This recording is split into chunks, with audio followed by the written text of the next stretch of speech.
That's perfect, thank you. So we'll begin with the roll call of councillors. Councillor Sean Sampson. Present. Okay. Councillor Mike Higgins, present. Deputy Warden Melanie Sampson. Present. Warden Amanda Mumbercat. Present. Councillor Brent Sampson. Present. Thank you.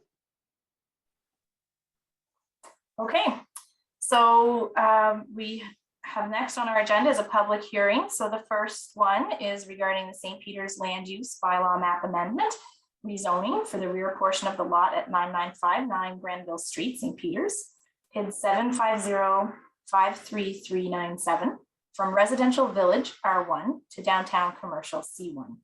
And we'll get things kicked off with a presentation from Dawn with the Eastern District Plan Commission. So over to you, Dawn. Unmute.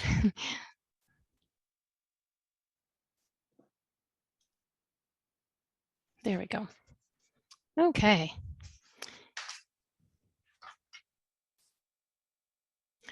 So, whoops, sorry. This mouse is really touchy. So this evening, as Warden Mumbercat said, we're looking at a rezoning from R1 to C1. We're going to start off with the process because I wanted to draw that to PAC's attention. We did advertise the public hearing, as the MGA says, 2 weeks in advance. We did have an issue with the second notice. Second notice of public hearing should be right after the first one, the next week. What happened is it didn't circulate in the paper, the physical paper. It was online in the reporter, and it was also on our website. So it was advertised, but just not in the physical paper for the second week. The third week, we advertised it again, and so it did go in the physical paper. So we felt that it would be appropriate to move forward with it. It's not appealable on process, of course, we know that under the MGA, so we're fine there. I just wanted to draw that to your attention. It was advertised 3 times, only needs to be advertised twice, but the second advertisement was not in the physical paper, it was in the online version. So that advertisement had Andrews in it as well. Okay, so tonight we're going to do a presentation. Our applicant, Malcolm McDonald, is here, but he does not want to do a presentation. It's really not necessary. We'll talk about written submissions if anyone would like to speak to it, and then close the public hearing for this application anyway. Andrew has another one right after me. Ooh, I got to get control of this mouse. Hang on. Oh, I'm sorry. Just hang on. There, I'm sorry, I thought I did that. There we go. So we have an application that came in back in May for rezoning to permit a warehouse facility. Here is the lot outlined in red. It's a flag lot, so it has a skinny portion at the road. In the back, the very back is the warehouse. And you can see the look on the inset with little nails there, that's the warehouse. There was a mobile home on the lot, but that's gone now. There's a house on the lot. It's right beside the bank, and a little white house behind the bank, and very close to the gym is in the front. I have another picture. Now my pictures are terrible, so this is taken from Street View. The blue house there, that is on the subject lot, and actually I used to live in that house a long time ago when Joe Mancini owned the house. There's the gym when it was the combined orthotics. And then the yellow, the darker yellow, that's all county builders. So that is the applicant's office for his construction. There's a house next door on the lot, which is also owned by the McDonald family. It's vacant. And on the right-hand side of the screen, that is the warehouse that was under construction. It's not under construction right now. So we had a plan of subdivision approved in June, which consolidated the lot to make it a flag lot. We have the storage building under construction.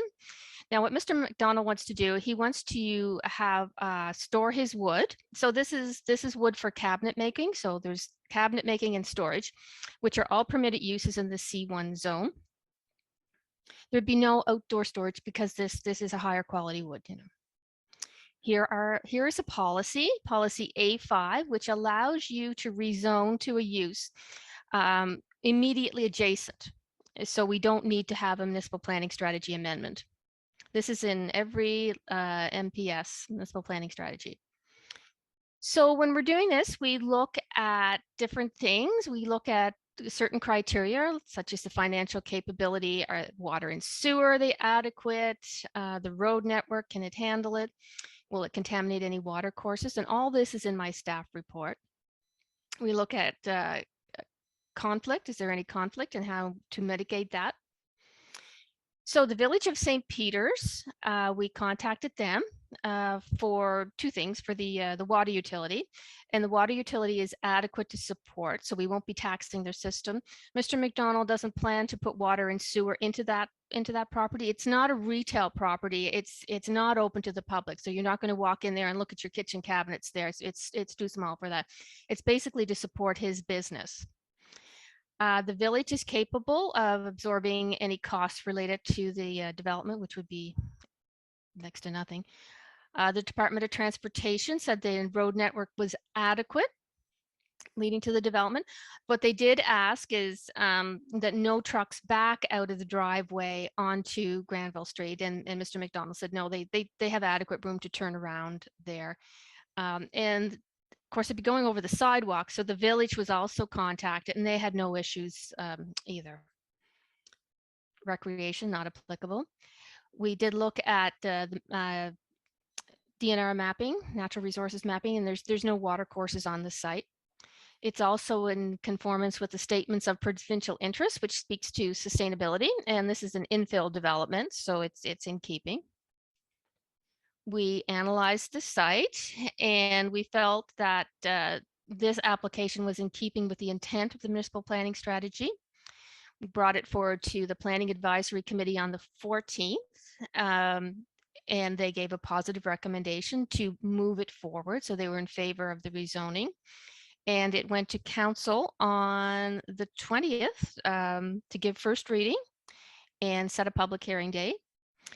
So what happens after the public hearing? Council could approve the application, and if you approve it, then there's a whole series of things. We have to advertise it, and there's a 2-week appeal period to the Utility Review Board. So I think if everything goes well, did I say the date? We could issue permits on would be the 17th of February. So there is 2 weeks and an advertisement, which would take another week. Council could also refuse the application if they felt that it didn't meet the planning policies. It could refer it back to PAC. If you do something like that, most likely you will have to do the whole advertising again. Or sometimes if it's very controversial, you could defer it once you're into that meeting, but that's not the case here. So the public hearing provides an opportunity for people to express their views. I have not received any written submissions, and the clerk has not as well. This would be a time for anyone from the audience to speak to it, not council. This would be members of the public. And I think if Mr. McDonald doesn't want to speak, I don't think there's anybody else here. So Dawn, I'm going to just interrupt for one moment because I believe Councillor Sampson needs to say something. Yeah, I'll just, I declared a conflict on this one previously, so I can just step out into the waiting room or whatever for the remainder of this discussion. I just want to let everybody know. Okay, so the minutes should reflect that. So thank you, Councillor Sampson. If you want to leave the meeting, I think you may have to leave the meeting. I'm not sure you can move into the waiting room, but if you leave, then rejoin the waiting room. We can readmit you once the discussion is finished. Thank you. I can move them into the waiting room. Okay, great, fantastic. Yeah. So that concludes, I guess that concludes my portion for this public hearing. Okay, and so there were no written submissions? No written submissions, Okay. no calls, nothing. Okay. All right, thank you. So that being said, I will move on to the next item on the agenda. I think you, Dawn, you already asked if there was anybody in the room who wanted to speak to it. I just want to make sure that we have that done. So we're okay there. Great. Okay, so we can readmit Councillor Sampson. Thank you, Yvonne. Yeah. And we'll move on to the next item, which is the application by SRD International Limited to amend the Almaden Municipal Land Use Bylaw by rezoning 2 of their properties located on the Grand Deep Road in Arishat from Water Supply 03 to Village Residential Multiple Unit VR2. So over to you, Andrew. Great.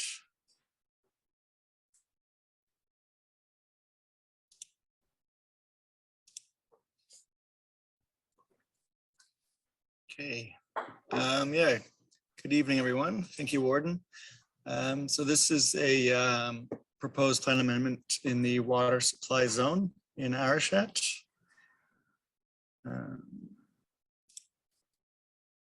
Are you everyone able to see the PowerPoint? Yes, yeah. Okay. So the Planning Commission received an application from SRD International Development wishing to construct 6 duplexes on 2 lots, adjacent lots. So that would be 3 buildings on each lot, a total of 12 units on the 2 lots. And they wish to do it on lots that are in the water supply zone in Arishat. So this is just a location map. So that's the Grandic Road, and the blue line at the bottom, that's the end of the water line. So that goes up to 5152 Grandic Road. Those are the last 2 houses that have water. So it's about another 200 meters further north. The current, I'll just go to the zoning map. So there you can see the zoning. So the blue is 03 water supply zone, which is essentially the entire Babins Lake watershed. And then just below it is where there is water and sewer is village mixed use zone. So the applicant would like the village residential multiple unit residential zone VR2. So this is just showing you where it is in the zoning map. That's the sign on Grandic Road as you're entering into Babins Lake watershed. It's not the best photo I've ever taken, but you've probably all seen it. So the 2 properties are at the right where the bend in the road is there. So they own multiple properties there, but they only asked to rezone the 2 that were in those maps. That's just the last 2 houses that actually have water, 51 and 52 Grandic Road. That's standing, this picture is standing looking south towards Arishat and the Bell Cell Tower. So I'm standing on the driveway there that runs through the 2 lots back onto the Bell property. And so what do we have for policy? Well, we don't unfortunately have a policy for this. The 2 lots are in an open space designation with no rezoning policy. So what council, if council wishes, it needs to be a 2-step process. One is to amend the Almaden Municipal Planning Strategy, and the second is then to receive a development agreement application should it get that far. So I won't get ahead of myself here. I'll just, that's the location map we've seen. This is what we got for a submission for the 3 semi-detached or duplex buildings. I think they're only 1 story, so they would be semi-detached.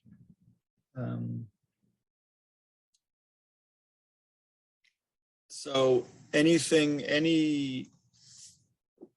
amendment to the Almaden Municipal Planning Strategy needs to meet the 5 municipal or provincial statements of interest. So there's one on drinking water, flood risk areas, agricultural land, infrastructure, and housing. So for this particular application, drinking water, infrastructure, and housing are all in play. So the proposed development would impact the water supply area of Babins Lake watershed, unless, as I'll get to in a second, there's provisions made by council to allow it on municipal sewer and water. So and infrastructure, it will require the municipality to extend the infrastructure out to those lots that currently don't have any municipal infrastructure. And housing, so it is reasonably consistent with the statements of provincial interest on housing and increasing housing type and density. In fact, allowing more types of housing is a positive step forward for increasing housing supply, which could impact the availability of more affordable housing. So that one's in play as well. So just to recap, the proposed development on Grandig Road is premature because the two properties are located outside of the serviced areas of Arishat and in the open space designation, which does not have a rezoning policy.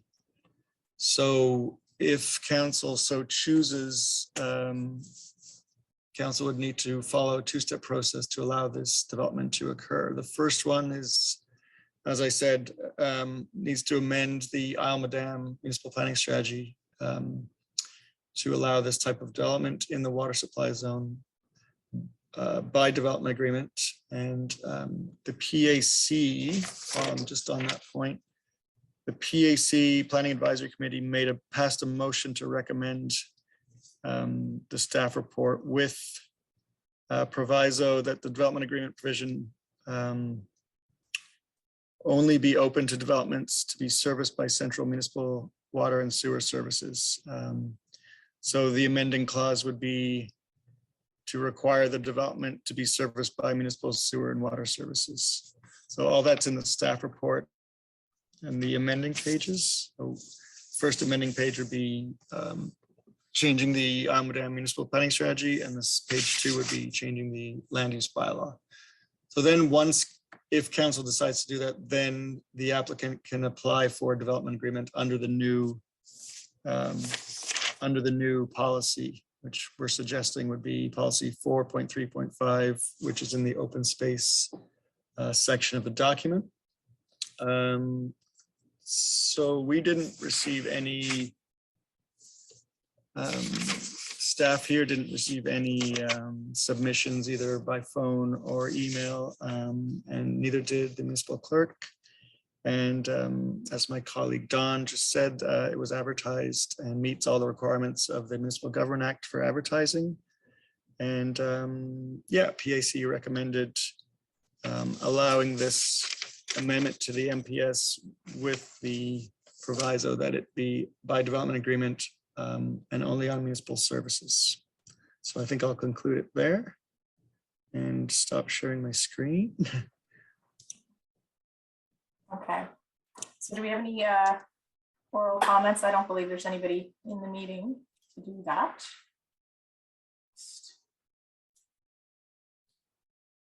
Okay. All right, so no oral comments. Andrew has stated no written submissions. So I believe that would conclude our public hearing on this matter. Don, you just give me the, just jump in if I'm ending this too quickly, but that's my understanding. That takes care of the business for this evening. That's correct, Gordon. Thank you. So yeah, so I will look for a motion for adjournment, please. Councillor Sean Sampson, I see your hand up there. Could I have a seconder, please? I'll second that motion. Thanks, Councillor Brent Sampson. All those in favor, please say aye. Aye. Aye. Those opposed? Okay, that motion is carried. Thanks, everyone, and we'll see you at 7. Council. Thank you very much. Thanks, guys. Have a good evening. Thank you, Andrew. Thank you, Don. Bye, guys. Bye-bye.